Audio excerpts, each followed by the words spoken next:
Hi friends, welcome to Krithika designs. இந்த வீடியோவில் ஒரு செமி பிரைடல் மாதிரி இருக்க டிசைன் தான் பார்க்க போகிறோம்.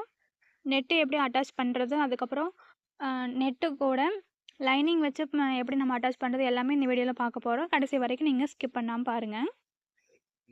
ஃபஸ்ட் இந்த டிசைன் வந்து எப்படி போடலான்னு ஃபஸ்ட் ஸ்டார்ட் பண்ணலாம். அதுக்கு தேவையான மெட்டீரியல் ஃபஸ்ட்டு எடுத்துக்கலாம்.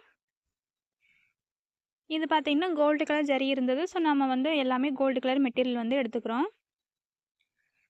சாரீ கலர் பார்த்திங்கன்னா இதில் வந்து நம்ம லாங் ஃப்ரெண்ட்ஸில் வந்து கொடுத்துக்கலாம். அது வந்து த்ரெட்டில் கொடுக்க போகிறோம். அதனால் மற்றது எல்லா மெட்டீரியலுமே நான் வந்து கோல்டு கலர் வந்து சூஸ் பண்ணிக்கிட்டேன். இப்போ ஒரு அந்த ஃப்ளாரும் ஜர்தோசியில் ஒரு பேட்டர்ன் போட்டுருக்குறோம் இல்லைங்களா, இதை ரெண்டு மட்டும்தான் நம்ம வந்து ஃபுல்லுமே வந்து கன்டினியூ பண்ண போகிறோம். நடுவில் பார்த்திங்கன்னா கிளிப் ஸ்டோன் வச்சுட்டு, அதுக்கப்புறம் சீக்வன்ஸும் 3mm ரவுண்ட் பீடு, ஒரு கட் பீடு, இது எல்லாமே நீங்கள் பக்கத்தால் எடுத்து வச்சிட்டிங்கன்னா நீங்கள் டக்கு டக்குன்னு போடுறது கொஞ்சம் ஈஸியாக இருக்கும். நீங்கள் நார்மலாக பார்த்தீங்கன்னா ஒரே மெட்டீரியலில் போடுறதுக்கும் இது மாதிரி நீங்கள் மெட்டீரியல் வந்து மிக்ஸ் பண்ணி போடும்போது கொஞ்சம் டைம் வந்து அதிகமாக இருக்கிற மாதிரி தான் இருக்கும்.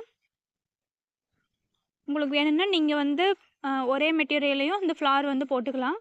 இல்லை அப்படின்னா இது மாதிரி மெட்டீரியல் மிக்ஸ் பண்ணியும் போடலாம். இப்போ சீக்வன்ஸு 2 பீடும் வந்து எடுத்துக்கிறேன். இப்போ இது ரெண்டையும் வந்து நான் மாற்றி மாற்றி போட்டுக்கிறேன். நம்ம பட்டன் ஹோல் ஸ்டிச்சு போடுற மாதிரி தான். மேலேருந்து ஃபஸ்ட்டு எடுத்துகிட்டு நம்ம அந்த சீக்வன்ஸும் டியூபெடெல்லாம் போட்டுட்டு பார்த்திங்கன்னா கீழே பஞ்ச் பண்ணிவிட்டு சைடில் ஆப்போசிட் சைடு ஒரு பஞ்ச் பண்ணிவிட்டு தான் நம்ம இந்த பக்கம் எடுத்துகிட்டு வரணும். ஏன் அப்படின்னா அப்போ தான் வந்து ஒரு சைடாக வந்து நம்ம போகிற பீட்ஸ் வந்து இழுக்காமல் நம்ம எந்த டைரெக்ஷனில் பீட்ஸு போகிறோமோ அதே டைரெக்ஷனில் இந்த பீட்ஸ் வந்து லாங் லாஸ்டிங்காக அப்படியே நிற்கும். இது மாதிரி சுற்றியும் வந்து நம்ம போட்டுக்கலாம்.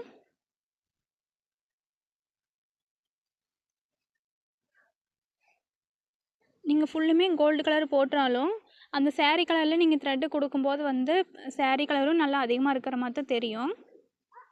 இல்லை அப்படின்னா நீங்கள் இந்த ஜர்தோசிலாம் இருக்குது இல்லைங்களா, அந்த இடத்துல அதுக்கப்புறம் இந்த கட் பீடு டியூப் பீடு அதுலேயும் கூட நீங்கள் வந்து சாரீ கலர் வந்து மிக்ஸ் பண்ணிக்கலாம்.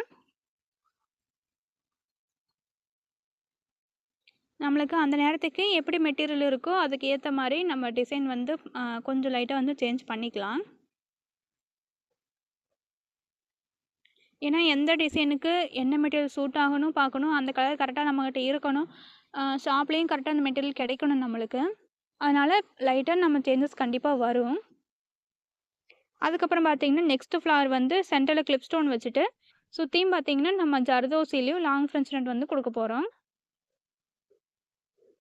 இது வந்து நான் நார்மல் நீடிலேயே போட்டுக்கிறேன்.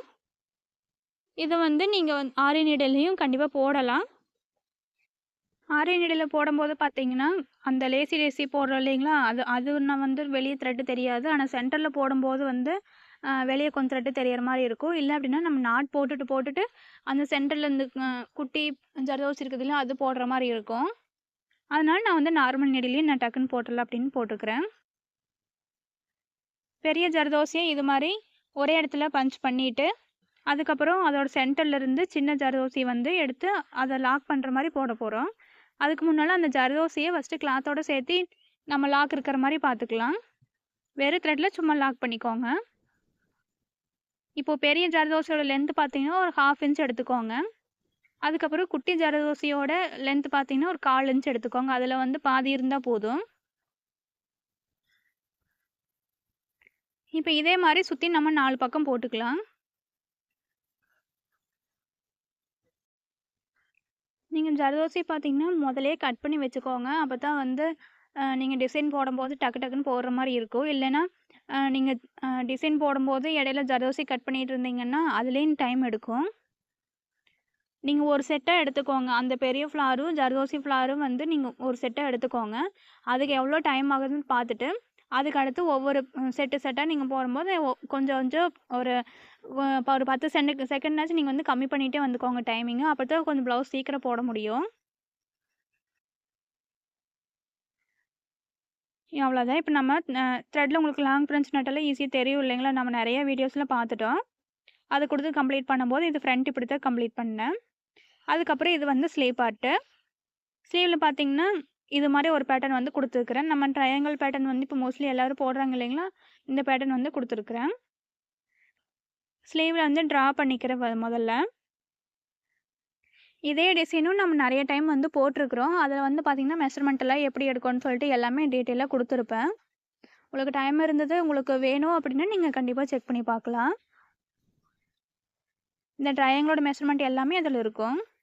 இப்போது சைடில் பார்த்தீங்கன்னா ஒரு 1/4 இன்ச்சு உள்ள தள்ளியே நீங்கள் வந்து அந்த நெட்டு வந்து அட்டாச் பண்ணுங்கள். ஏன்னா நீங்கள் ஃப்யூச்சரில் வந்து சப்போஸ் உங்களுக்கு உடம்பு குறையுது அப்படின்னா நீங்கள் வந்து சைடு இன்னும் கொஞ்சம் பிடிச்சி அடிக்கணும் அப்படின்னா அங்கே கொஞ்ச நாச்சும் ஸ்பேஸ் இருக்கணும். அப்போ வந்து நீங்கள் நெட்டு மேலே வந்து அடித்தா அவ்வளோக்கா நல்லா இருக்காது. கொஞ்சம் 1/4 இன்ச்சு உள்ள தள்ளி போட்டுக்கோங்க. அது அவ்வளோக்கா வந்து உங்களுக்கு பெரிய டிஃப்ரென்ஸ் வந்து தெரியாது. நெட் இது மாதிரி நம்ம அட்டாச் பண்ணிக்கலாம். மேலே வந்து பின் பண்ணிவிட்டு நீங்கள் மேலே வந்து நெட்டு கட் பண்ணி விட்டுருங்க. நெட்டுக்கு கீழே வந்து அந்த நீங்கள் மெயின் கிளாத்தை வந்து கட் பண்ணிக்கோங்க. நெட் கிளாத் அட்டாச் பண்ணுறதுமே நம்ம நிறைய வீடியோஸில் வந்து பார்த்துருக்குறோம்.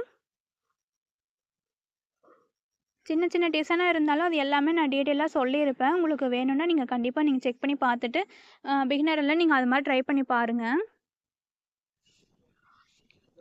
இப்போ இந்த நெட்டில் பார்த்தீங்கன்னா அந்த ஜரோசி ஃப்ளவர் மட்டும் போட்டுட்டு இன்னொரு ஃப்ளவர் வந்து நான் போடலை. அதுக்கு பதிலாக வந்து இது மாதிரி கிராஸாக வந்து கொடுத்துருக்குறேன். டியூப் பீடும் 3 mm ரவுண்ட் பீடும் வச்சுட்டு நீங்கள் வந்து நீங்கள் நெக்கில் போட்ட அதே பேட்டர்னும் இங்கே போட்டுக்கலாம்.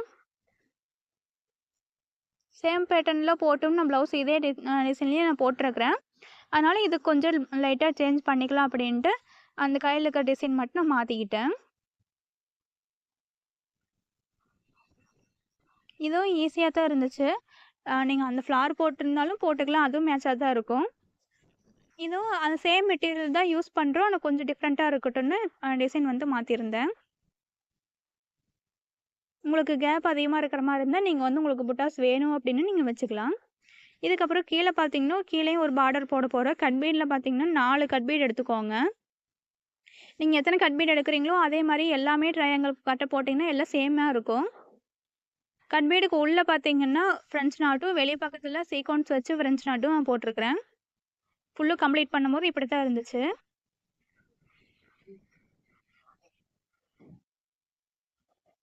நீங்கள் ஃப்ரெஞ்ச் நாட்டு போடுறீங்கன்னா நீங்கள் நாட் பண்ணிவிட்டு பேக் சைடில் கட் பண்ணிவிட்டு ஒரு சின்னதாக லைட்டானாச்சும் நீங்கள் க்ளூ போட்டுருங்க. ஏன்னா சில்க் த்ரெட் வந்து டக்குன்னு ரிமூவ் ஆகிறதுக்கு வந்து சான்ஸ் இருக்குது. அவ்வளோதான், டிசைன் எப்படி போடுறதுன்னு பார்த்தாச்சு. இப்போ வந்து லைனிங் எப்படி அட்டாச் பண்ணுறது அப்படின்ட்டு பார்க்கலாம். நீங்கள் டெய்லராக இருக்கிறீங்க அப்படின்னா சில பேர் பார்த்தீங்கன்னா ப்ளவுஸ் நல்லா ஸ்டிச் பண்ணுவாங்க. ஆனால் ஆரி ஒர்க் ப்ளவுஸ் வந்து ஸ்டிச் பண்ணாலும் நெட்டு வச்சு அட்டாச் பண்ண ப்ளவுஸ் பார்த்திங்கன்னா சில பேர் வந்து ஸ்டிச் பண்ண மாட்டாங்க. ஏன்னா கொஞ்சம் வேலையும் அதிகமாக எடுக்கும். அதுவும் இல்லாமல் கரெக்டாக பார்த்து ஹெம்மிங் பண்ணல அப்படின்னாலும் சிரமம் தான், நீட்டாக ஒர்க் வராது.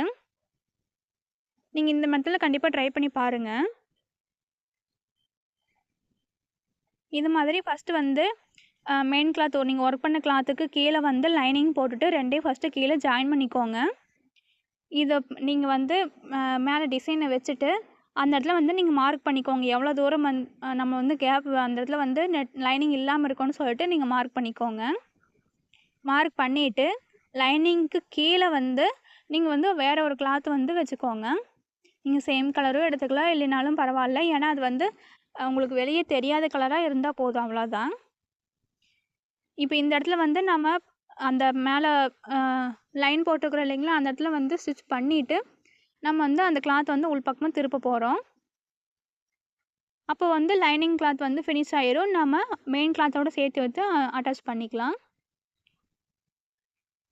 ஃபஸ்ட்டு வந்து ஒன்றும் இல்லை, நீங்கள் வந்து மெயின் கிளாத்தையும் லைனிங்கும் சும்மா கீழே ஒரு தையல் ஓட்டிக்கிறீங்க. இதோட நம்ம எந்த பார்ட்டில் நெட்டு இருக்குதுன்னு சொல்லிட்டு அதை வந்து லைனிங் கிளாத்தில் வந்து மார்க் பண்ணிக்கிறீங்க. மார்க் பண்ணிவிட்டு லைனிங் கிளாத்துக்கு கீழே வந்து வந்து நீங்கள் வேறு ஒரு கிளாத் வந்து கொடுத்துக்கோங்க. லைனிங் கிளாத்து கீழே தான் இருக்கணும். நீங்கள் இது மேலே கொடுத்தீங்க அப்படின்னா அது வந்து அப்புறம் லைனிங்க்கு வெளியே தெரிகிற மாதிரி இருக்கும் கிளாத்து.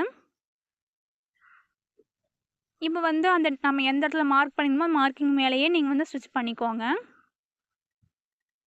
உங்களுக்கு பின் பண்ணிட்டீங்கன்னா கீழே இருக்கிற கிளாத்தெல்லாம் ரிமூவ் ஆகாமல் அப்படியே உங்களுக்கு ஸ்டேபிளாக இருக்கும். இப்போ ஸ்டிச் போட்டோம் இல்லைங்களா, இதுக்கு நீங்கள் ஒரு 1/2 இன்ச்சும் கூட விட்டுக்கோங்க. 1/2 இன்ச்சு வெளியே தள்ளிட்டு இல்லைன்னா 1/4 இன்ச்சு அது வெளியே நீங்கள் வந்து இது மாதிரி கட் பண்ணிக்கோங்க.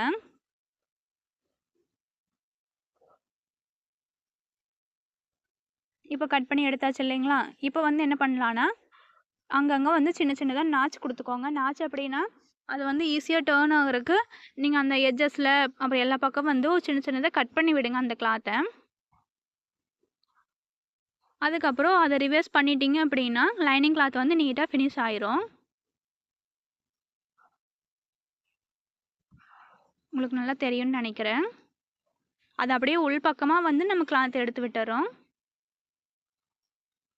கீழ வந்து பார்த்தீங்கன்னா, நீங்க கட் பண்ணியும் விடலாம். இல்லைன்னா உங்களுக்கு பெரியும் அப்படின்னா, நீங்க வந்து இப்டி எக்ஸ்ட்ரா கிளாத் இருக்குது பார்த்தீங்களா? அத வந்து நீங்க மடக்கியும் வச்சுக்கலாம். ஏன்னா கீழ நம்ம நெட்ல வந்து பார்டர் டிசைன் குடுத்துருக்கறனால அவ்வளோக்கா வந்து வெளிய தெரிஞ்சுக்காது. நீங்க சப்போஸ் கீழ பார்டர் இல்லாத டிசைனா இருக்குதுன்னா, நீங்க வந்து அந்த இடத்துல ரொம்ப நல்லா ட்ரிம் பண்ணி விடணும். இப்போ பார்த்தீங்கன்னா, நீங்க சுத்தியும் வச்சு அட்டாச் பண்ணிக்கலாம். இப்போ இந்த லைனிங் கிளாத்தும், மெயின் கிளாத்தும் தனித்தனியா இருக்குது இல்லைங்களா? இந்த இடத்துல என்ன பண்ணணும்னா, நார்மல் நீடில் வச்சு நீங்க ஹெம்மிங் தான் பண்ணணும் கையில. அப்போ வந்து 2 கிளாத்தும் ஒட்டி இருக்கும். உங்களுக்கு நீட்டா ஃபினிஷ் ஆயிருக்கும். இனிமேல் வந்து கஸ்டமர் வந்து நெட் ப்ளவுஸ் வந்து ஸ்டிச் பண்ண சொல்றாங்க அப்படின்னா, உங்களுக்கு தெரியாது அப்படின்ட்டு நீங்க வந்து இனிமே சொல்ல வேண்டியதில்ல. இந்த மாதிரி ட்ரை பண்ணி பாருங்க. உங்களுக்கு ரொம்ப யூஸ்ஃபுல்லா இருக்கும். மறக்காம ஹெம்மிங் பண்ணி குடுத்துருங்க. அப்பதான் வந்து அந்த லைனிங் கிளாத் வந்து ரிமூவ் ஆகாம மெயின் கிளாத்தோட ஒட்டி இருக்கிற மாரி இருக்கும். இது மாதிரி நெறையான யூஸ்ஃபுல்லான வீடியோஸுக்கு கண்டிப்பா நம்ம சேனல சப்ஸ்கிரைப் பண்ணி வச்சுக்கோங்க. நெக்ஸ்ட் வீடியோல பார்ப்போம். Thank you.